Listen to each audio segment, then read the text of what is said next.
People of the internet, I am the Efkin guy, and today, myself and Captain J Spalding get filthy. As Total Cult Zone presents Dirty Boy. I command you to come out of that void! I can't breathe. Works for the flesh are evident. Purity, sexuality, out! Free of the sick desires, out! Yeah! Fear not, little flock, says the Savior divine. Why did you run away from us, Isaac? The Father has willed that the kingdom Thought we were anti-drug. Forgive me, Mr. Wentworth. I didn't mean to speak out of turn. Stand up. No, I'm sorry. I'm. Trouble in paradise?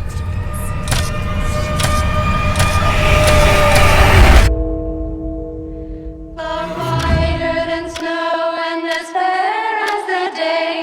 For Christ is the fountain to wash guilt away. Forgive his children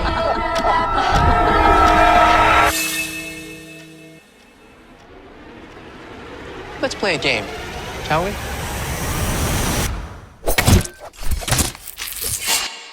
Amen. Amen. Amen. Amen.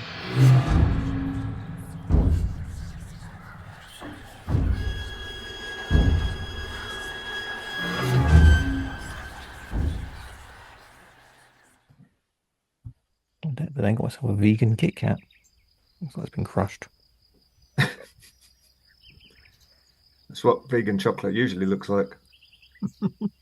There's some decent vegan chocolate out there now, to be fair.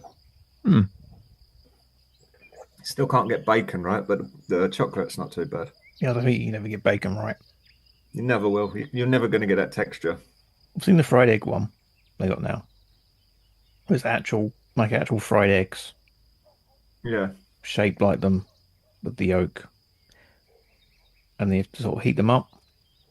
Somehow Right. that feels wrong. Yeah, because you wouldn't do that with an egg. Yeah, they come If in you had a cold fried egg, you wouldn't heat it up because it's weird. That's what it feels like. Yeah, eggs. Like it's eggs. You can't. Obviously, you're not going to get boiled egg or fried egg quite the same. You can sort of do egg scramble because that's fucking scrambled eggs are just shite anyway, aren't they? Mm. It's tofu. Yeah. It's kind of like how Japan has the ready meals and have an egg on them. And that's not actually egg. That wouldn't surprise me. I think it's just that. They've just sort of made into a fried shape and Right. you slap them in a frying pan and then put some oil on them. Probably best not to bother. I don't know. You get gaining much, really. It's one of those, I'm not on board with that one. Try most things.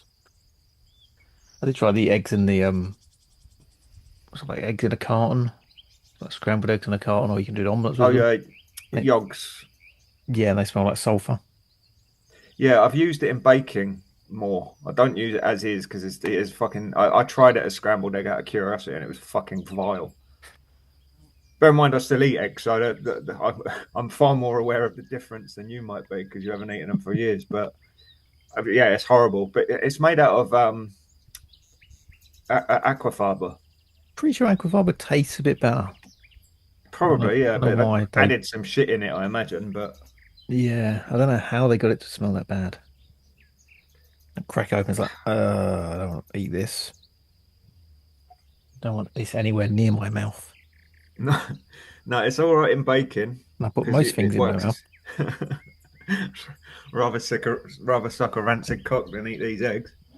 I was going to try and think of a way to link this into the film, but it's a bit too easy. Hey everybody, This is Captain J Spalding. Hello. He'd rather put a rancid cock in his mouth than a vegan egg. The views of the guests of this show do not reflect those of the hosts or indeed its sponsors. Week sponsored by Vegan Eggs Yogs. and slightly manky crushed Kit Kats. Yum yum. How are we doing? Yeah, not bad, not bad. First couple of days back to work after a week off, so getting back used to that again. Going to bed before the sun's coming up, mainly. Spoke to lovely Rob Jones yesterday. He's finishing up 9 weeks off. Oh, that's going to be brutal. 9 weeks, and he's been overseas twice, I think, during that. Well, yeah. I did 5 weeks in Japan and got back on the Sunday and went back to work on Monday and wanted to kill myself. As is the way. That's a rough transition. That long in Japan, though, you come back, you're just walking back from the station, or it's like, Yep. This shithole. Yeah. Stepping over dog shit and bins overflowing. Mm-hmm. Pavements caked with bubblegum and fag ends. Not having dispensing machines everywhere, was full of everything that is brilliant and not covered in like Union Jacks and spunking cocks. Lots of coffee machines as well. But you don't drink coffee, do you? I've started drinking decaf because I found I like coffee. Good. Yeah. I quite enjoy coffee, but I really wasn't enjoying what caffeine does to me. Made me very jittery, and I stopped drinking around the time a few years ago because of anxiety issues. I was having anxiety, quite unrelated to the coffee, but it doesn't fucking help. That is true. It does exacerbate the issue. Yeah. At that and the explosive diarrhea. I mean, but vegan, I get that quite a bit. Got nothing to tie it all together. No, especially with the amount of kimchi I've been eating recently. Mm. And raw kombucha. That's a very healthy gut, allegedly. Yeah, it's not. It's not. You need your stomach lining for something. Back in the toilet looks like a fucking painter's roller. Yeah, I might as well get into the main question of this one. So the film we're about to get stuck into is called Dirty Boy. You've done numerous things throughout your life. Lots of building sites, metal concerts, both on and off stage, festivals, some martial arts, and even a little bit of professional wrestling. A little bit. So give us your filthiest experience ever. Oh, I'm not sure that they're all necessarily. I think we're past 5 minutes on YouTube, so we can get past the monetization issue. Okay. The grossest one I've ever seen was probably it was a building site just off of Hyde Park Corner. And I went into the bathroom to do my ablutions, as you do. And someone had already done theirs by wanking all over the toilet roll. Yeah, so that was nice. So obviously I had to immediately come out and point to the cleaner and just say, "You saw me go in there, didn't you? I haven't been in there long enough. I am not getting labelled as fucking work. You work quick. You work quick. Not that fucking quick. I didn't even lock the door. Yeah, that was disgusting. He'd managed to get it all the way around the roll as well. It was quite impressive. Maybe probably spinning it. Yeah. Oh, imagine the splashback. Yeah, that's probably the worst. I was at Big Day Out. I think it was like 98. Metallica were playing and Marilyn Manson. But prior to them, there was obviously a bunch of other bands like Sepultura, but with Derek Green, so not the same. Pitch Shifter and Monster Magnet. And during Monster Magnet, there was just I was quite near the front at that point, and there was just two people in front of me, one of whom giving the other a blowjob, just in the front of everyone. Nice. Yeah. Any more? Yeah, there's a few. I haven't got a podcast called the Filthiest Thing Ever, so I might as well go for it. I have to now. The wrestling one, I don't know if it's the filthiest, but it sticks in my mind, was when we saw, I think it was Bob the Builder's arsehole in the ring. If you remember. Yeah. In front of children. In front of kids. Very small kids in a fucking... It was a what was it? Thingy holiday camp show, wasn't it? I think holiday camp was a community centre. I feel like it was like a Butland show or something. Different world. It's in Kent. You know, they're used to that stuff. Yeah, that was a planned gimmick as well. That wasn't just it fell out or whatever. I should point out this Bob the Builder was a good 22 stone and about 5'6". You're being generous there. Yeah, 5'3", maybe.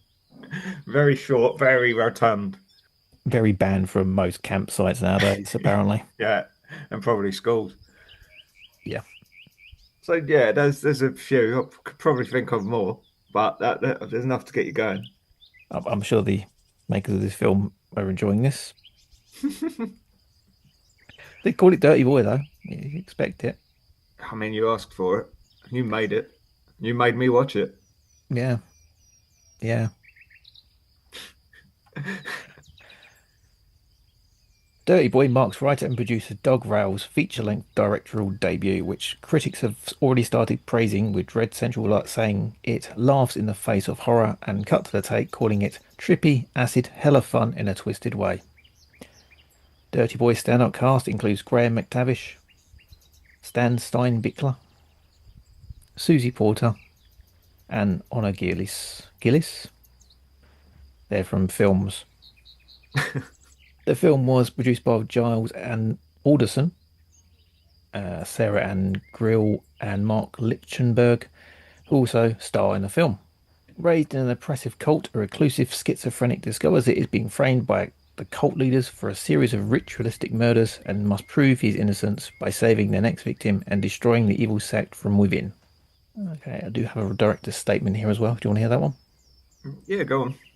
Okay. Let's drag this shit out. Oh, this is going. Dirty Boy was written from a place of intense darkness, and I wanted to find the light and humour within it. I wanted to explore the sense that complex understandings are often born out of suffering. I wanted to experiment with identity as a fluctuating concept. Can anyone really define themselves as one persona when there are so many versions of the self? Isaac in Dirty Boy has created an altar that his subconscious has formed to process forgotten traumas, but which one is really him? As someone says of Isaac's tendency to blame his altar for his bad behaviour, he's you, you arsehole. He's you. In Dirty Boy, we explored both the beauty and the villainy that religious doctrine can inspire. I am delighted with the level of cast I've for my debut feature and getting to it in such a stunning place as the Orzaland Salzkammergut. Yeah, that's really... Yeah, sorry. In Austria, famously used as a backdrop for The Sound of Music and Spectre, adds unbelievable value to the look of the film. A paradisical backdrop to a dark fable. Yep. Yeah. Yeah. I think the blurb and the director's statement I just read explained a lot more than the film will do.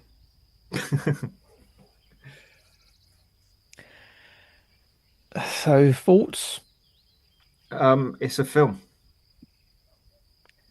Okay, thanks for coming. Where can we find you online? I mean, it is a film. It's got like a beginning, middle, and end. Yeah, It looks very nice. Yeah, the saying looks very nice. Well, the whole time I was going, this is basically The Sound of Music, without realizing it was literally The Sound of Music. Yeah, I kind of half recognise the place from somewhere deep down, subconscious. Thought we had a good start. You know, someone waking up in a room, not knowing where they are, obvious multiple personality disorder, religious iconography on the wall, thinking, okay, this is a cult film. It's about a cult, and it's a weird sex cult. Yeah, these are sex people. They are very much. In fact, the exact words I said as we were watching it in the voice of Alan Partridge. Yeah, Lynn, these are sex people. It's nice. So you got the deer skull mask of the antlers. All the men dressed like that guy giving the blowjob in The Shining. Yeah, it's all very eyes wide shut at the beginning. Yeah, that's a good start, and then it kind of continues and yeah, it's one of those. The thing is, the trailer kind of gives you everything you need, because most of the middle of the film doesn't really clear anything up or is unnecessary for the most part. Yeah, I'm glad I'm not the only one who thought that. I did watch it twice, because the first time I watched it, I was kind of dozing off because I had a long day. And I did watch it again the next day, because I've got put my full into this, give it all my attention. And yeah, I still didn't get it fully. Well, I get it as far as it goes, but it's doing the whole folk horror cult thing, just not as well as the other movies it's obviously aping. Like, it's obviously aping movies like Midsummer, fucking, what's his face? Peter Cook was in it. Not Peter Cook, Christopher Lee. Peter Cook would have been much funnier. Right, God, you cunt. No, yeah, was it fucking Edward Woodward was in it at all? Burning thing. Wicker Man. That's the one. The Bees! That one. The Iron Maiden song. Yeah. The Wicker Man. Like, there's loads of films that cover these sort of weird, isolated, semi-religious cults. But this, I don't know, this just didn't do anything that well. Yeah. It kind of skirts the idea that it is just Christianity. It has all the iconography, all the chapters of it are text from the Bible. Is it Genesis, Exodus, Lamentations, Revelations? But it's not Christianity, so you can't get in trouble with them. It's obviously something different. Then you're kind of thrown out of it by the weird technology they have. Yeah, that was also an odd choice. Because it wasn't explained like this is a different universe. No, that was a bit of an odd choice because they sort of have communicators, but not exactly, and they look like bed knobs. Yeah, and he just picks one up from somewhere and presses and things, and they light up, and it's the internet apparently. But it's not explained how it's working, where he's getting the clips from, or the media from, where he's uploading it to apparently, and that just takes you completely out of it. I'm like, I don't know what's going on now.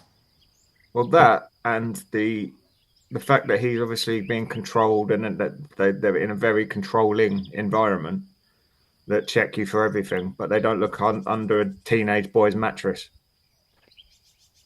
Was he a teenager? Yeah, he's meant to be 17. I know he's like 29, but he's meant to be just about to turn 18. I didn't get that at all. Yeah, they mention it briefly. Hope says it like near the beginning of the film, because that's the whole point. Is he's coming of age. They're gearing up to do whatever they're doing with him on a specific date. But if you're a controlling religious sect cult, the first thing you do is look under the teenage boy's mattress, especially when he's not allowed any privacy anywhere else. He hasn't got any drawers or whatever. And it didn't go too far into the Coley stuff to really. It'll obviously kill people and they sexually assault people and steal babies, but as far as cults go, that's kind of standard. Yeah.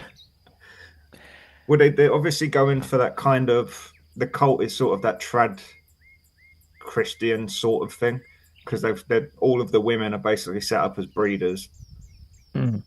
All of the men are superior and warriors. Apparently, it's sort of shown that they're warrior types until someone fights back, obviously. Yeah, and then they stand around like twats, one by one, getting taken apart. Spoilers. One by one, Jackie Chan in him. Yeah, and then it's like this weird tonal shift towards the end.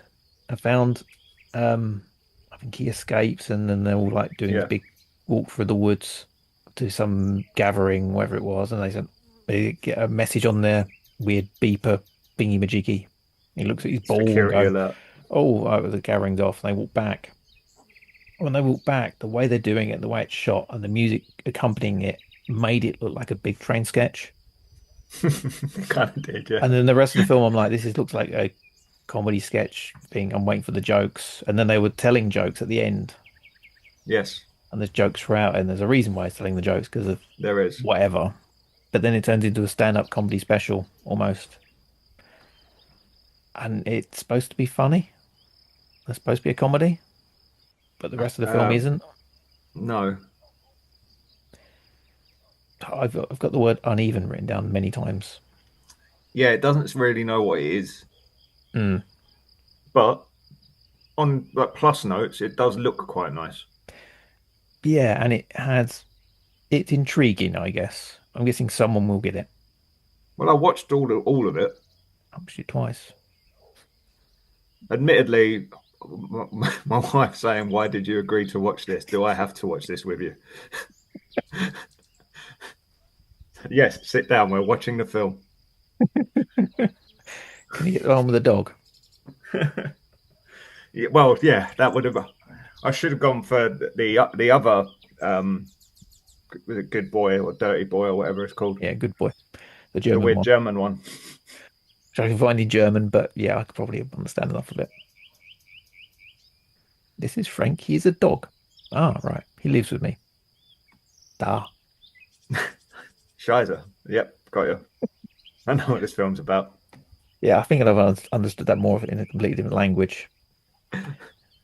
It's interesting. I think some people will get stuff from it, but no, I didn't enjoy it that much. It doesn't tread any new ground. It's kind of interesting initially, loses me quite quickly. I find the character of was it Frank or whatever fairly uninteresting. Why is Like it? the altar. Also, that they really wanted to do that American Psycho voiceover bit as well, quite a bit, which I found it jarring because nothing quite clicks together. You're trying to be five different films. Yeah, well, no, if there's the voiceover, it's showing you something on screen. You're interested in what's on screen. You're not listening to the voiceover. Yeah, exactly. Whereas if you're doing a It's kind of voiceover, distracting from itself. yeah, you keep it like really plain on screen, so you concentrate more on the voiceover. But then that kind of meanders as well and comes in and out of the film, and yeah, uneven. Yeah. Really, that's what to describe it really. Yeah, I suppose if you've got an hour and a half to spare and want to do something, and particularly if you haven't watched much sort of folk kind of horror, you'd probably get more out of it than I would because I have seen everything, like literally everything ever made, pretty much at this point. So it's quite hard to please me, admittedly. Yeah, I mean, if you over the synopsis online, I'd be like, yeah, I'm into that. It's about a cult. I'm into Well, the cults. trailer was intriguing. The Yeah. trailer hooked me in. Yeah, but like you said, most of it is just it explains the film. It pretty much explains the film, and I probably got as much from the trailer and enjoyed it more than the entire experience of watching the whole movie because that just made me poke holes in it. Whereas the trailer is quite neat, it's well made, it's quite tight. Mm. And obviously, the huge caveat is of the fact that most movies, you could pretty much just watch the trailer of them and get more or less all of it nowadays because most trailers are 3.5 minutes long, Yeah, which is all the good bits of most films without all the exposition. that's what I got sent through a couple of days back, and it was. I don't know if I sent it through to you actually. It was the one, the guy in the mask. He's going around killing people, and it's in the college, and there's about 20 different deaths, and they show every one of them. Mm. So we've just watched the entire film. Yeah, it's just another slasher film, Mm. which again, as a genre, was kind of played out 20 years ago. Yeah, you could do something original with it, but no one bothers. No one does. That's the thing. Let's do a pastiche on that, or let's do a homage to that. Let's do an ironic homage to that. Let's do an ironic homage to the ironic homage to that, and it's just Yeah, they're done. backing things up. But none of it works. If Wes Craven can't make it interesting, then I don't think anyone can. Because the first couple of screams were really good. After that, you've kind of done everything you can do. Because the twist is the calls coming from inside the house, etc. But that was done in Black Christmas in 1981. Like it's no new ideas under the sun. So overall, watch the trailer, I guess. Yeah, trailer 5 out of 5. Film less. If I'm honest, it was. I don't want to be mean to it. It was a film.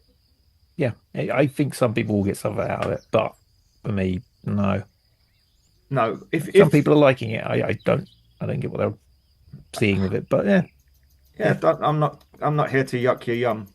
You know, like whatever gets you up. Some people like wanking in toilets on toilet roll, but it is kind of nice to see the house from The Sound of Music in a horror setting, I guess. And they do sort of do a slight homage with the weird singing bit, which now makes more sense. Yeah, I think that was pretty good. That sort of comes in with the overall feel of it. Yeah, So up to a certain point, I was kind of into it. yeah, about the halfway mark is where they lost me, if I'm honest. Kind of escapes, goes back, escapes, goes back. Yeah, Yeah. there's as you used to say about the great Quentin Tarantino, you need an editor. Like you could have cut that. That doesn't need to be a film. That's a 45-minute short, and it's good. Kill Bill should have been on the film. That's what I think. It's a good 45-minute short. It's not a great feature. Put that on your fucking poster. So if you think the film sounds interesting, you think it might be up your street, you can see it on digital platforms from the 15th of October, or you can find a local screening because it's at a few places. The Genesis London Gala screening on the 7th of September, Edinburgh Scotsman Picture House on the 10th, Glasgow Film Theatre on the 11th, Q&A with Graham McTavish.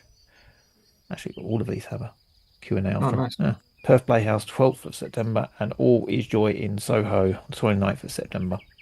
I probably won't be going to that.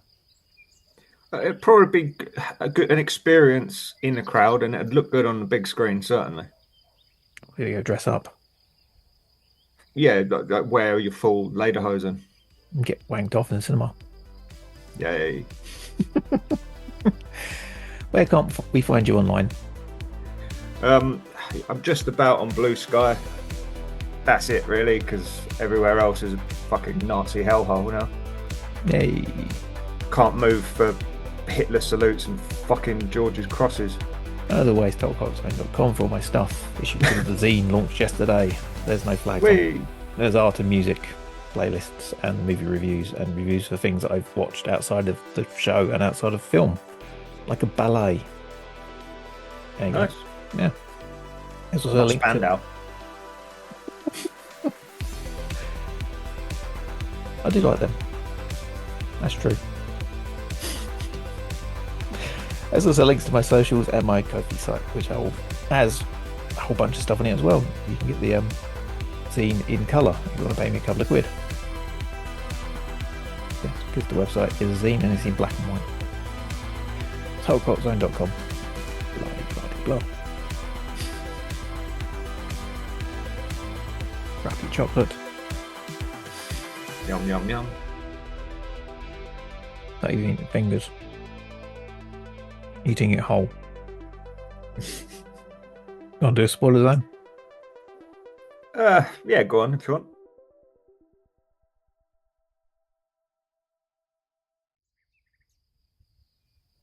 Okay. Spoilers everywhere. Just like there's spunk everywhere.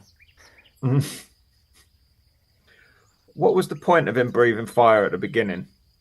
To never mention it again. What was the point of that bit? Wasn't that just like in his subconscious? Yeah, but why? Why bother? No, isn't he like a dragon? They mention it once. It's the rule is if you show a gun in the first act, you have to use the gun in the third act. So he should have set everyone on fire, surely. Burn the house down, something. Instead, he killed them with a sword. Except the mother, who he killed quite brutally. Yeah. Which always kind of irks me these days. Like, why did she get the special death? Yeah, considering that you found out that the other guy had raped and murdered your mum and you are his child. Yeah. Seemed like and then you murdered a woman brutally. There's some subconscious shit in there. Yeah. I like the tonal shift of the finale, which I did sort of mention, where it's like he does a stand-up special from the hospital bed. Yeah. So it goes around, the whole film's quite serious, and it sort of amps up to the comedy bit, but unintentional comedy. And they start selling jokes in the hospital bed, and it turns into like a episode of The Comedians. And just all the plinky plonky, kooky spooky music at the end as well just made it feel like a comedy sketch show. Okay. It's that tonal shift at the end. I'm like, I don't kind of turn me off it. I'm to that point I can go, yeah, that's it's interesting. I'm obviously not getting it. I'm not deep enough, maybe.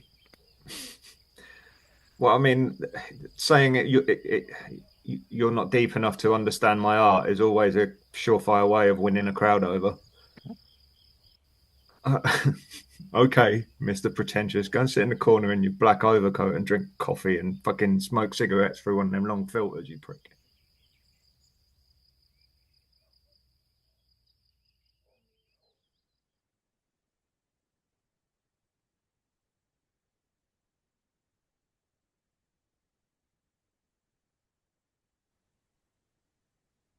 Lovely. Cat slobber on my mic.